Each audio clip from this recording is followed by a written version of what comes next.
Hey guys, it's Joel, and today I was going to do a video on the Odyssey. A lot of people, when I do topics on mythology and ask for suggestions, people have asked me about the Odyssey. I guess it maybe is our primary association with mythology if we had to go to 8th grade in America. But that's usually when they read it, right? I don't know. But yeah, it's a book that everyone's kind of read, and I don't know. I was thinking of people have asked, and I kind of wonder what to say about something as big as that.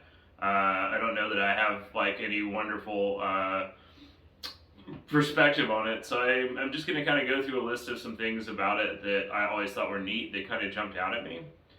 And the first one is just Odysseus himself as a hero is kind of like the centerpiece of this book, and obviously the Odyssey is like a big piece of Greek culture and very influential, but he's not a very traditional Greek hero. Like he kind of does a lot of things that Greeks didn't like, or at least they claim not to.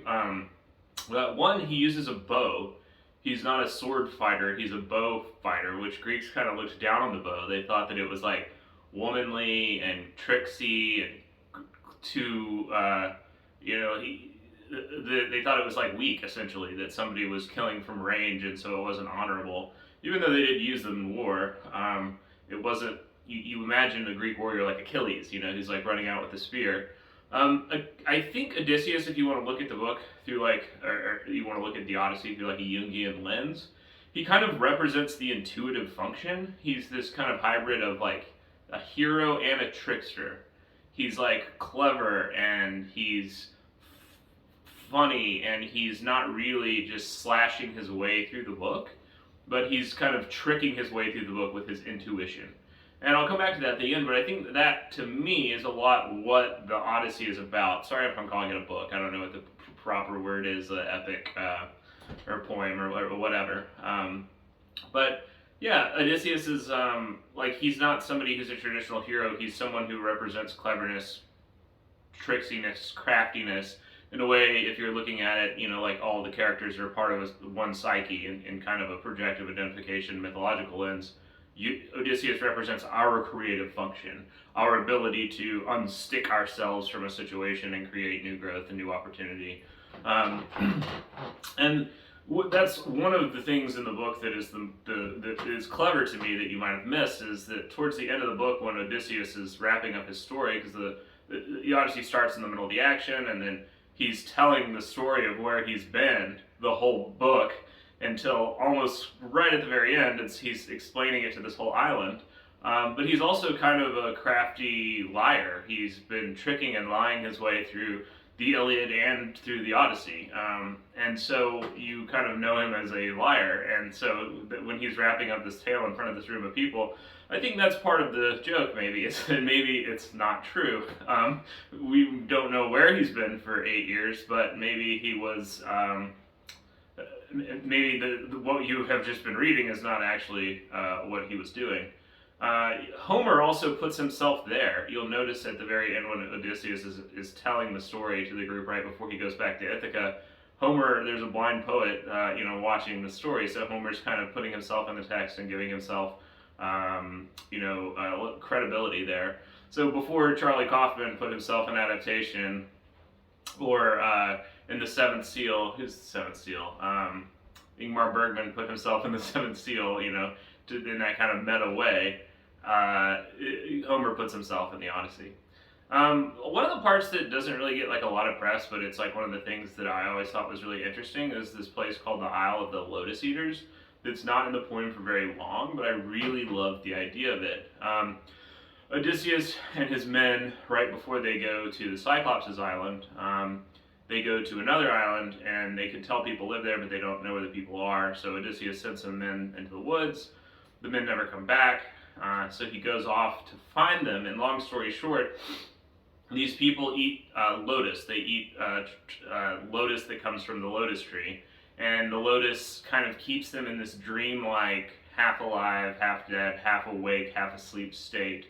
They sort of respond to everybody with a very kind of subdued interest, and his men don't want to leave the island because they have, I think the text says that they have lost all will for home and the journey, that they're just in this kind of content place, and they said they're eating the fruit of the lotus.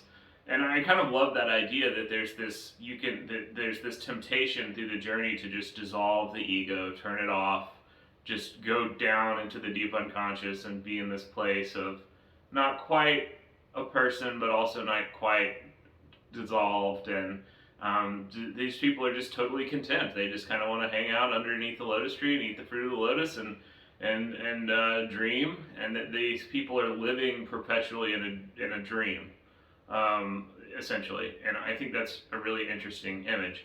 A lot of people have tried to figure out, because lots of ancient historians write about the isle or the peninsula, I think, where the people are eating the lotus, and they have some ideas of like where it actually is.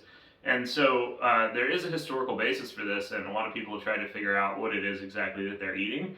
I've heard some people say that it's a persimmon, and that they were making the persimmons into wine in this area, which doesn't really make a ton of sense to me because the Greeks knew what wine was and what it felt like. It wouldn't be some like new thing for them. The Greeks had cannabis, but I've never heard it floated that this was cannabis.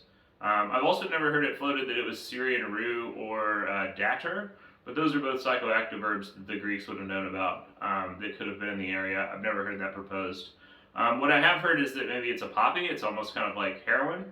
That the fruit is the poppy is being milked or something. But because the Greeks use the word lotus to describe a lot of plants, we don't really know what it is. But there is an Egyptian lotus that would have been in this area. It was used medicinally by the Egyptians, and you can eat the bulb of it. The bulb isn't psychoactive, the flower is. But lotus bulbs were something that were like peeled and eaten all over this area, and they still are eaten in a lot of Asia. So if I had to pick what it was, I think it probably is that blue lotus flower that has kind of a not quite euphoric, but sedating and intoxicating effect. And I just love the idea of this place where these people are living a dream. Odysseus and his men have to run onto the island. They grab the men. They carry them back to the ship. And he says that they wouldn't untie them until the craving had left them to return and that they were far at sea. That's right before Odysseus gets to the island of the Cyclops, and I think that they're kind of juxtaposed there. That there's this island where it's almost too good, too pleasurable, too wonderful, too unreal, and then this next island where the people are bestial. They don't know the gods. They don't know any kind of honor.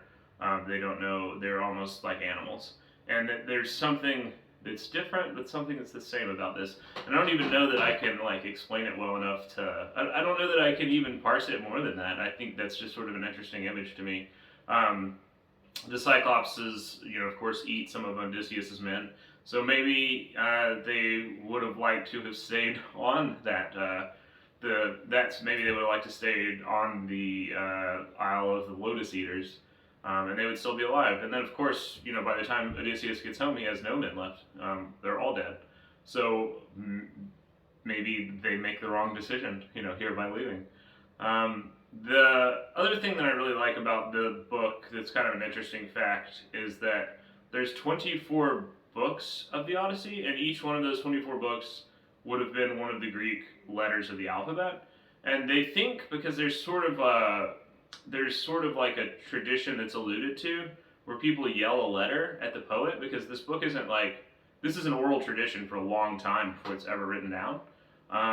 And so a lot of people think that there's kind of a tradition that's alluded to where someone would be like, hey, read book A, hey, read book D, and that was kind of how you knew to ask for what book was going to be recited by the poet orally that one night. And I always thought that was kind of interesting. There's also a sequel to the Odyssey that gets lost. We don't have it. There's fragments of it.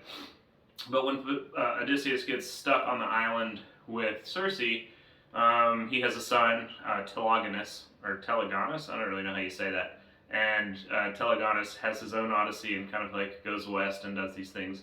And another sequel to the Odyssey that doesn't survive. I think that one of the things that has always been kind of a theme that's powerful to me in the book is that you have this idea of forgetting, and you also have this idea of memory. And they're kind of played around with that idea of like what it means to be remembered and what it means to be forgotten. The Iliad, I think, is about being remembered. You have Achilles the entire time who is trying to choose between a life, a good life, and a place in history. And then you have Hector dying at the end of the Iliad, and the father begging for Hector to be returned so that he can have a good funeral, he can go into the underworld, and that he can be remembered properly. The Odyssey, Odysseus is lost. He's assumed to be dead. There are suitors in his house telling his wife, Penelope, to forget him. And there's also kind of a theme of forgetting with drugs, with wine. The Lotus Eaters, make them forget the quest for home. When Telemachus goes and he visits with Menelaus, they are given drugs and wine that makes people forget their woes. Athena brings peace at the end of the book after the suitors' parents are angry with Odysseus by making them forget. Odysseus is put in a lot of situations to forget his home. At one point, he's just sort of, on the island of the nymphs, and they're like, yeah, you can just have like all the sex you want, all the great food, you can be immortal, you can just be a god.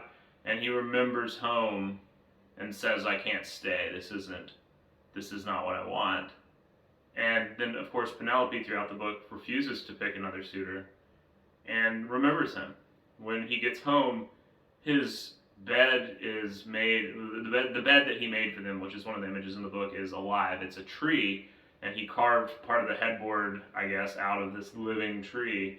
And so this symbol of their union, even though Odysseus is having sex with people all over the world, is alive, and the memory of them is alive. I think another way of looking at that, if you want to go back and say this book is kind of the hero's journey, what is this through a Jungian lens or a projective mythological identification lens, the whole book of the Odyssey is Odysseus going somewhere and getting stuck there in a different way. And every stop in the book is kind of a metaphor for how we break down on our journey to become our full and our whole self.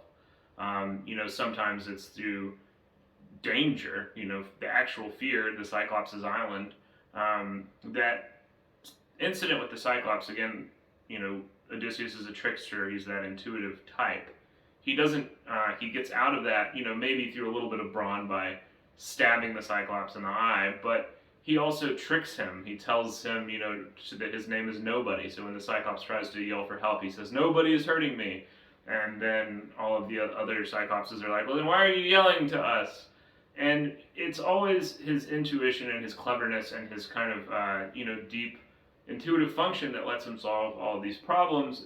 And this is a very different way than Achilles in the Iliad is solving his problems.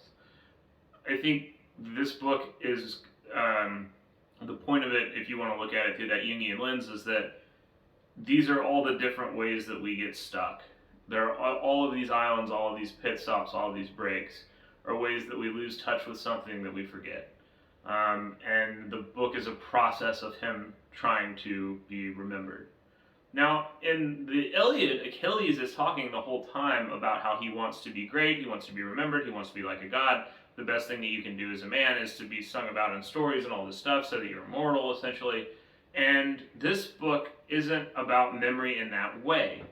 I think that Odysseus is trying to develop a personal memory. Like, this is about a personal journey, not a cultural one. He wants to be with his wife for him, not because it brings him fame and not because it's visible to somebody else. But this is a process of him finding himself within the deep mind, within the deep self. Whereas the Iliad is a process of somebody finding greatness within a society, within a culture. And that's why the Odyssey is just a lot more interesting to me, and I think it's why it's more read than the Iliad. That this is this kind of road that we all take. Achilles is in a war in the Iliad. The Iliad is very much like about him going and working with other people together Um, but the Odyssey is about that journey that we all have to take in our life, where we are fundamentally alone. We are by ourselves. One by one, all of our friends abandon us, and we are out at sea. And there's something about the vastness of that that we all do internally as we try and find ourselves and figure out what really makes us us and what do we want and how do we want to live in memory is one of the things that makes it the most interesting to me. So hopefully that's interesting. I'm trying to remember if there is anything that I forgot to say, but I don't think so. So Hey guys, it turns out that I did forget something, and that something that I had meant to say was that one of the kind of historical conspiracy theories, or I guess just academic theories in this case, about the Odyssey is that the last book of the Odyssey is fake. All of the books in the Iliad and the Odyssey seem to have a pretty consistent voice and author, but for some reason, a whole lot of people think that the last book is not, a whole lot of academics rather, think that the last book is not consistent with it. There's a couple of things that they use to show that. One of them is that the end of the book is like very black and white, whereas everything in the Iliad and the Odyssey, people are making very hard decisions, and then they are explaining both sides of them a lot and talking about like why they have to do bad things or why they choose to do something for a greater benefit. The last book doesn't have that. There's like a lot of speeches where at the very end of the book they are killing all of the women who slept with the suitors who were in the house to suit Penelope, and there's just a speech about how righteous that is and that it's just good that they die. That doesn't really have any balance. It doesn't seem to fit in with the rest of the book. There's also a long monologue as Odysseus kills the suitors. They're led down to hell by Hermes, and when the portal to Hades opens up, Agamemnon and Achilles have like a debate with each other in hell about who is the best warrior. And there's a whole lot of the Iliad. Most of the plot of the Iliad is about how you have to be like a warrior who's buried with proper funeral rites to go to Hades, and so the suitors are being slain and then disgraced on the floor. So it's a lot of people say that's weird. Why would that be included? Um, Without the last book of the Odyssey, though, you don't really wrap up any loose ends. I think one of the biggest the people who are looking at like theme, say is that Odysseus has been wanting to be with Penelope for the entire book, not to get revenge, but to be with her. And so the 23rd book ends with them seeing each other by their marriage bed and embracing. And I think that thematically that is maybe a better ending, even if the theory is wrong that the 24th book isn't right. That is kind of where the story should have ended. But remember, there's also, that pretty established idea that all of the books in the Odyssey correspond to one of the letters of the Greek alphabet, so that there's 24 letters, people could say whatever. I want A, I want B, I want C to be read tonight. So if there wasn't a 24th book, what happened then? What was done with that letter? I don't know. The talk is over. I hope that it's been helpful.